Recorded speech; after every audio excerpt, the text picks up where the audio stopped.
एक नारा लगाएंगे। पढ़े लिखे लोग ज़्यादा बैठे हैं। नारे तो मुझे लिखने का शौक है और मैं बहुत नारे लिखता हूँ और अधिकांश नारे चरितार्थ भी हो रहे धीरे धीरे। तो आदिवासी विद्यार्थी की क्या है पहचान?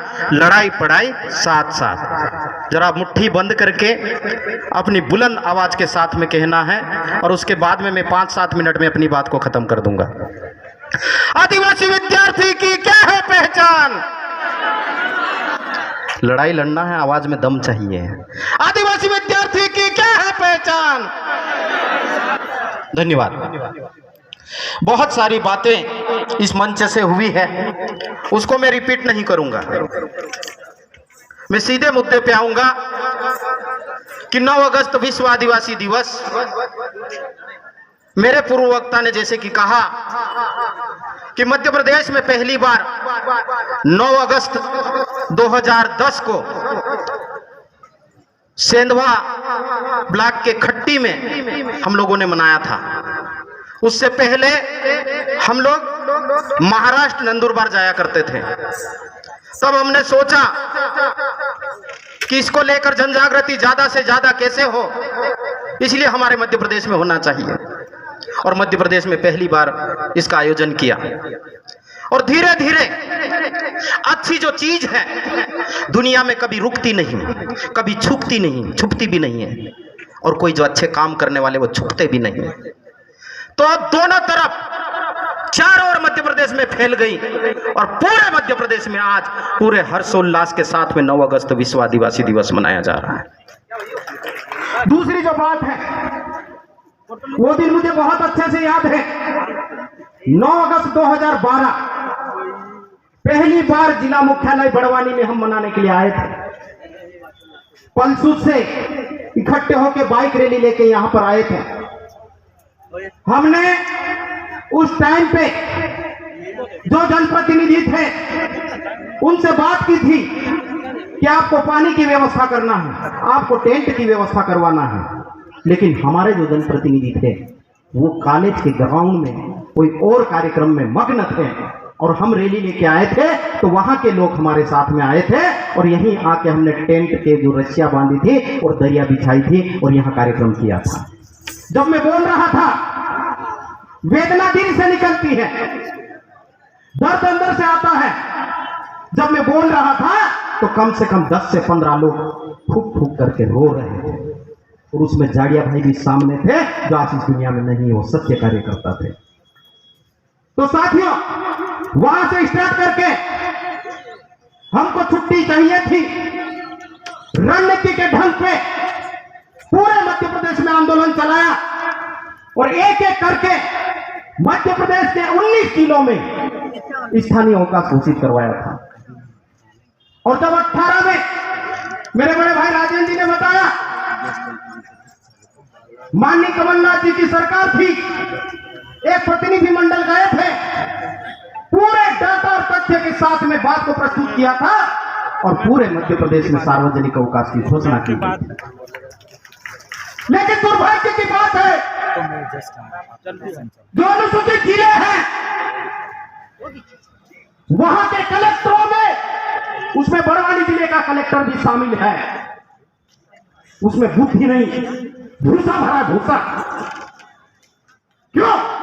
क्योंकि आपको 3 छुट्टी स्थानीय स्तर पर घोषित करने का पावर होता है। मेरे जिले में 70% आदिवासी लोग रहते हैं।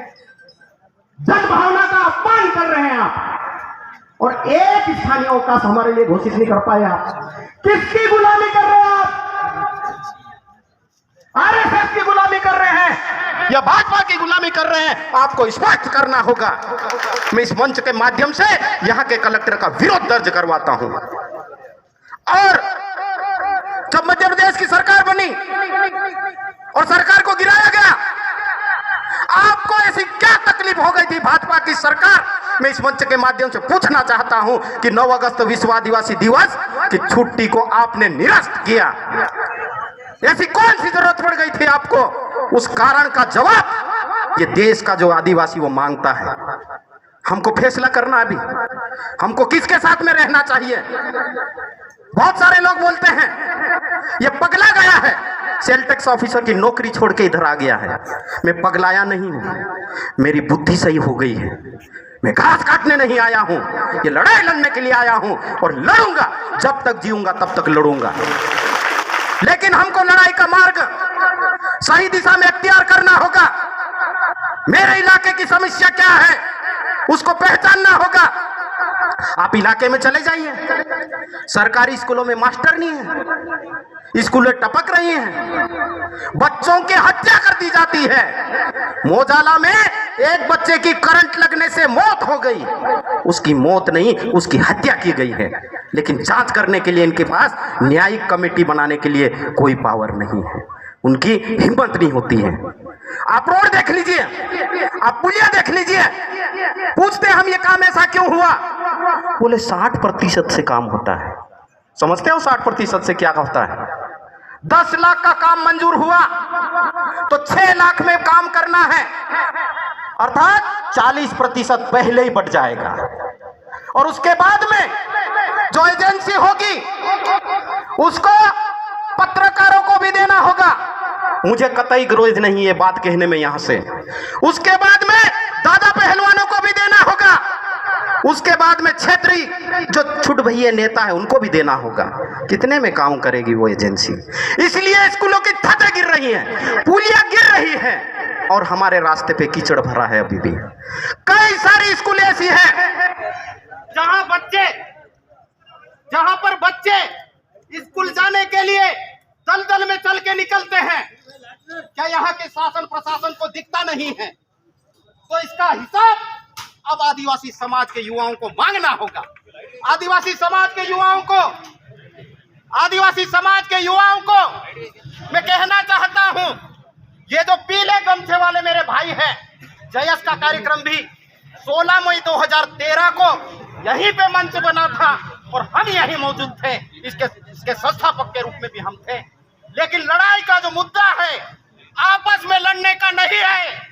लड़ाई का मुद्दा हमारे समाज की जो मूल समस्या है उसको लेकर लड़ने का है। हमारे समाज का जो संविधान में अधिकार है उसको लेकर लड़ने का है। और इस लड़ाई को लड़ने के लिए ठीक है मैं कांग्रेस पार्टी को ज्वाइन किया हूं, लेकिन सब समाज का मुद्दा आ जाए तो आदिवासी समाज एक होना चाहिए। लेकिन हम गलत दिशा में जा रहे हैं। मैं यहां से कहना चाहता हूं, हमने 2007 से लेकर 12 तक पूरे इलाके में मीटिंगें कर करके उप समाजवाद पर आधारित संगठनों को आपस में बिठाया था और आदिवासी के नाम पे समाज को इकट्ठा किया था। लेकिन हमारे लालची लोग उसके बहकावे में वापस आए। जो नागपुर में बैठ के रणनीति बनाता है, 3 अक्षर का संगठन आरएसएस हमारे समाज को उप समुदाय में बांटना चाहता है। भीलों का संगठन अलग, भीलाला का संगठन अलग, बारेला का संगठन अलग। ये बारेला समाज का उम्मीदवार है, ये भीलाला समाज का उम्मीदवार है, ये भील समाज का उम्मीदवार है, ये वर्ला का है, ये चाचरिया का है, ये पार्टी का है। ये जो नाटक चल रहा है इसको हमको खत्म करना होगा। जो आदिवासी समाज का योग्य आदमी है वो किसी भी उप समुदाय से आता हो, लेकिन हमारा नेतृत्व कर सकता है तो उसको हमको सीना ठोक के सामने लाना पड़ेगा। ये इतनी हिम्मत हमको करना पड़ेगी। तो मेरे भाई, मैं समय ज्यादा हो रहा है इसलिए अपनी बात को खत्म करूंगा, लेकिन आखिरी 2-3 बात। एक जो परंपरा हमारे समाज में हरसिंह भाई बताते बताते कुछ पढ़े लिखे नौजवान साथी, सोशल मीडिया का जमाना आया है, क्रांति आई है और मोबाइल का उपयोग ठीक है जन जागृति में कर रहे हैं, मैं सैल्यूट करता हूं उनको। लेकिन कॉलेज 11-12 में पढ़ने वाले बच्चे जो समय का और इसका दुरुपयोग कर रहे हैं, गलत लाइन में जा रहे हैं और नाबालिग उम्र में शादी कर रहे हैं, घर वालों को गुमराह कर रहे हैं, उनको थोड़ा सा समझ लेने की जरूरत है। और जब ये गलती कर जाते हैं तो हमारे समाज के ठेकेदार लड़की तरफ से भी और लड़के तरफ से भी दोनों दलाल झगड़ा तोड़ने के लिए बैठते हैं। और जो बात 25,000 30,000 में खत्म होना चाहिए, उसको 4-4 5-5 लाख रुपए में खत्म करते हैं, क्योंकि दलालों के इसमें 20-20 50-50 हजार रुपए जुड़े हुए होते हैं। इसको हमको समझने की जरूरत है। तीसरी जो बात है, जो मेरे पढ़ने वाले नौजवान साथी हैं, उनसे मैं अपील करना चाहता हूं कि मेरे समाज की समस्या को दूर करने का एकमात्र साधन है शिक्षा। इस गुरु मंत्र को, इस मूल मंत्र को, इस हथियार की ताकत को समझिए। मैं भी कभी लकड़ी और घास बेचता था, मजदूरी करता था, लेकिन मैंने पढ़ाई की, अफसर बना और आज लोकसभा का चुनाव लड़ा। किसके बलबूते पे? शिक्षा के बलबूते पे। नहीं तो मैं भी वहीं जीता और वहीं मर जाता। इसलिए यह पढ़ने की उम्र है, आप लोग पढ़िए और पढ़ने के साथ में समाज का भी अध्ययन कीजिए, रिसर्च कीजिए। ये दुनिया वाले सिर्फ कहने से नहीं मानते हैं, उसको हमको प्रूफ करना पड़ता है। तो इसके लिए हम सारे युवाओं की एनर्जी को लगाना चाहिए। ये बात मैं यहां से कहना चाहता हूं। दूसरी बात, तीसरी बात, माननीय सुप्रीम कोर्ट का जो जजमेंट आया है, वही 3 अक्षर के संगठन के इशारे पर आया है। ये हमको समझने की जरूरत है। मेरे भी समाज के कुछ बुद्धिजीवी लोग, कुछ होशियार लोग इसकी तरफदारी करने में लगे हुए हैं, इस निर्णय के। लेकिन उसकी नब्ज को पहचानिए मेरे भाई। ओबीसी के समाज के लोग ज्यादा पढ़े लिखे, ज्यादा संपन्न हैं, वो संगठित क्यों नहीं हो पा रहे? क्योंकि उसमें क्रीमी लेयर का कॉन्सेप्ट है। 6 लाख से अधिक की सीमा इनकम जैसे ही पार करोगे, आप ओपन कैटेगरी में आ जाओगे।